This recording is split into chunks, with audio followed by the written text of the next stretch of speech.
সম্মানিত দর্শক, আসসালামু আলাইকুম। গত এক মাস আগে আপনাদের একটি ডিজাইন আমি আপনাদের সাথে শেয়ার করেছিলাম। সেই ডিজাইনের আপডেট কি, বর্তমানে আপনাদের কতটুকু কাজ হয়েছে এবং কীভাবে কাজটি নির্মাণ করা হয়েছে ইত্যাদি সম্পর্কে আপনাদের ধারণা দেওয়ার চেষ্টা করব। আর এই বাড়িটি অ্যানিমেশন ভিডিও আমি গত এক মাস আগে আপনাদের দেখিয়েছিলাম। এখন বাস্তবে কতদূর কাজ এগিয়েছে এই বিষয়ে আপনাদের একটি ধারণা দেব।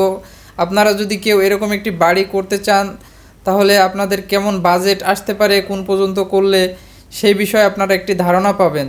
যেহেতু এই বাড়ির কাজ অলরেডি লিংটন পর্যন্ত গাঁথা হয়ে গেছে, এই পর্যন্ত কি পরিমাণ মালামাল লেগেছে এবং কত খরচ হয়েছে এবং ম্যাটেরিয়াল খরচ, মিস্ত্রি খরচ সম্পূর্ণ আপনাদের দেখানোর চেষ্টা করব। ভিডিওটি সম্পূর্ণ দেখুন, তাহলে আপনাদের একটি ধারণা হবে।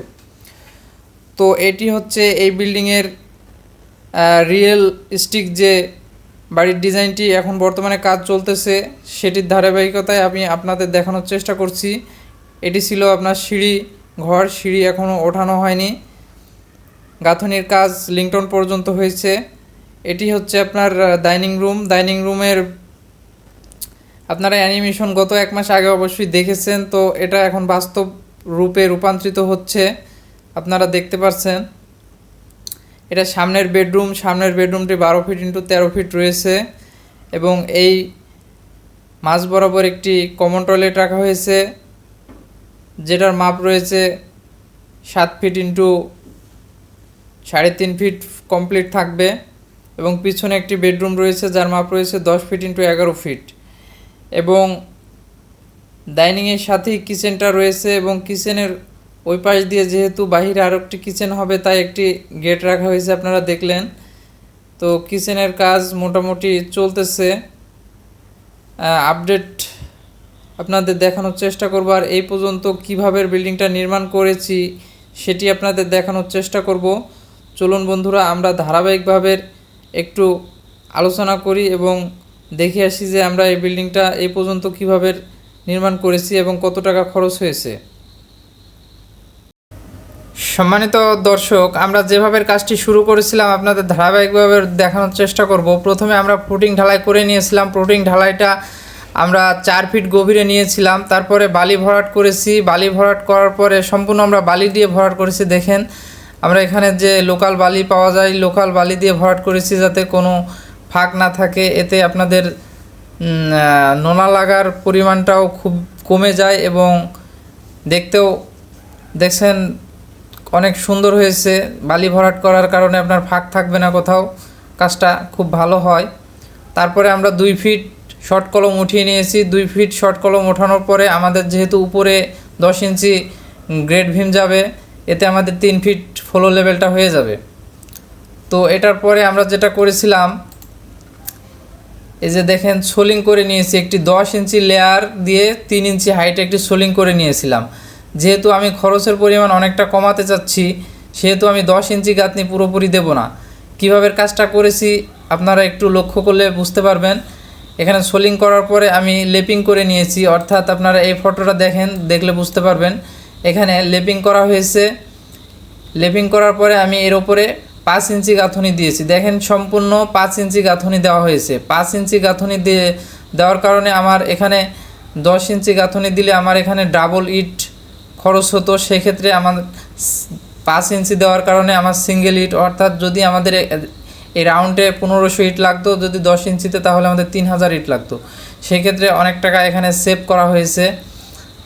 তারপরে আমি যেটি করেছি দেখছেন, 5 ইঞ্চি গাঁথনি সম্পূর্ণ দেওয়া হয়েছে।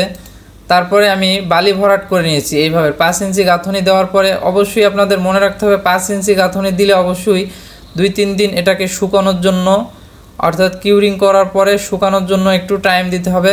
যেহেতু 5 ইঞ্চি গাঁথনি বালির চাপটা অনেক সময় আটকাতে পারবে না, অনেক সময় ছুটে যেতে পারে। সুতরাং সঙ্গে সঙ্গে আপনি ভরাট করতে পারবেন না, কিছুদিন সময় দেওয়ার পরে এটি ভরাট করতে হবে। 10 ইঞ্চি গাঁথনি যদি হতো তাহলে আপনারা কিন্তু সঙ্গে সঙ্গে এটি ভরাট করতে পারতেন। তো তারপরে আমি এভাবে পুরো বালি ভরাট করে নিয়েছি। 5 ইঞ্চি গাঁথনি দেওয়াতে আমার খরচটা বেঁচেছে এবং বালি ভরাট করার কারণ হচ্ছে আমি গ্রেড ভিমটা এই বালির ওপরে বসাতে চাই। কারণ গ্রেড ভিমটা যখন আমি বালির ওপরে বসাবো তখন আমার গ্রেড ভিমের শক্তিটা অনেকটা ভালো হবে। অনেকে নিচে মাটি লেভেলে গ্রেড ভিম দেয়, আবার উপরে দেখা যাচ্ছে গ্রেড ভিমের উপরে আবার 10 ইঞ্চি গাঁথনি দেয়, সেক্ষেত্রে খরচটা অনেকটা বেশি হয়। আমি যেহেতু 5 ইঞ্চি গাঁথনি দিয়ে নিয়েছি এবং বালি ভরাট করে নিচ্ছি সম্পূর্ণ, এক্ষেত্রে আমার খরচটা অনেকটা অর্ধেকে চলে আসবে 10 ইঞ্চি গাঁথনির চেয়েও। তো তৃতীয় নাম্বারে যদি আমি দেখাই আপনাদের, তাহলে তার আগে আপনাদের আরও একটি ফটো দেখায়। এই যে দেখেন, এখানে আমি আমার রুমের প্ল্যান যেভাবে করা হয়েছে গ্রেড ভিমটা দেওয়ার জন্য আমি সোলিং করে নিয়েছি 10 ইঞ্চি সোলিং 3 ইঞ্চি হাইটে, একটি করে ইট 10 ইঞ্চি বিছিয়ে 3 ইঞ্চি হাইটে আমি সোলিংটা করে আবার পূর্বের মতো লেপিং করে নিয়েছি। এই পাশটা দেখলে আপনারা বুঝতে পারবেন। এই যে লেপিং করে নিয়ে আমি এর ওপরে গ্রেড ভিমের জন্য রড বিছাবো, তাহলে আমার কাজটা অনেক সুন্দর হবে গ্রেড ভিমটা দেওয়া। তো এবার আপনারা পূর্বের ফটোটা দিই। এই যে গ্রেড ভিমের রডগুলো বাঁধতেছে, আপনারা জানেন যে গ্রেড ভিমের রড বাঁধার সময় অবশ্যই উঁচা করে নেয়। এদের একটা ইট দিয়ে উঁচা করে নেওয়া হয়েছে গ্রেড ভিম বাঁধার সুবিধাতে। পরবর্তীতে আপনার এখানে ব্লক দিয়ে এই ইটগুলো সরিয়ে নেওয়া হবে। তো এইভাবে আমি গ্রেড ভিমটা দিয়েছি। দেওয়ার পরে কি করেছি দেখেন, গ্রেড ভিমটা এভাবে দিয়ে রুমে প্ল্যান করা হয়েছে গ্রেড ভিম দেওয়ার জন্য। এই যে দেখেন, গ্রেড ভিমটা দেওয়ার জন্য মোটামুটি প্ল্যান করা হয়েছে। তারপরে গ্রেড ভিম ঢালাই দেওয়া হয়েছে। গ্রেড ভিম ঢালাই করার সময় অবশ্যই মশলাটা খুবই নরম করা হয়েছে যাতে ফাঁক না থাকে। যেহেতু এখানে ভাইব্রেট মেশিন ইউজ করা হয়নি, ভাইব্রেট মেশিন ইউজ করলে সেই ক্ষেত্রে মশলাটা একটু শক্ত থাকলে সমস্যা ছিল না। যেহেতু এখানে নরম করে গলা হয়েছে যাতে ফাঁক না থাকে।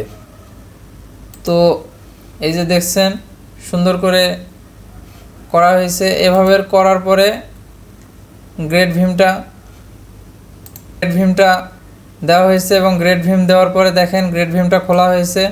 মোটামুটি সুন্দরভাবে গ্রেড ভিমটা হয়েছে আর কি। গ্রেড ভিমটা দেওয়ার পরে আমরা যেটি করেছি, এই লং কলমগুলো তারপরে ওঠানো হয়েছে। লং কলমগুলো ওঠানোর জন্য আমরা শিট ব্যবহার করেছি, কেউ কাঠের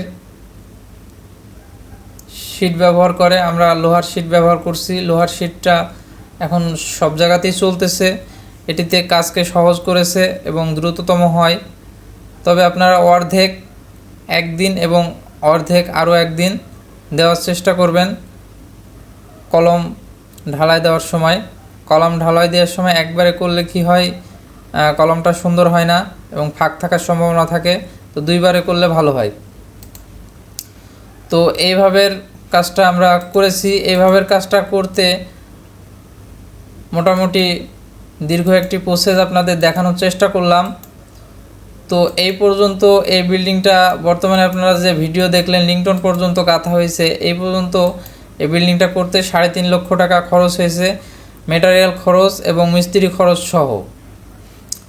সুতরাং এই বিল্ডিংটা যেহেতু 2 তলা হবে একসাথে, তো 2 তলার জন্য সকল মালামাল কেনা আছে।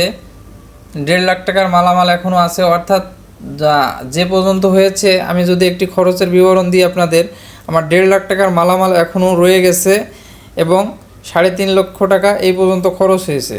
অর্থাৎ 5 লক্ষ টাকার মধ্যে, মানে মালামাল সহ 5 লক্ষ টাকা ধরা হয়েছে আর কি। তো 1.5 লক্ষ টাকা যেহেতু মালামাল এখনও রয়েছে, তো সেটি বাদ দিলে আমার 3.5 লক্ষ টাকা এই লিংটন পর্যন্ত খরচ হয়েছে। তো এই ছিল এই বিল্ডিংয়ের আপডেট। পরবর্তী আপডেট আপনাদের ছাদ দেওয়ার পরে আবার দেখানোর চেষ্টা করব।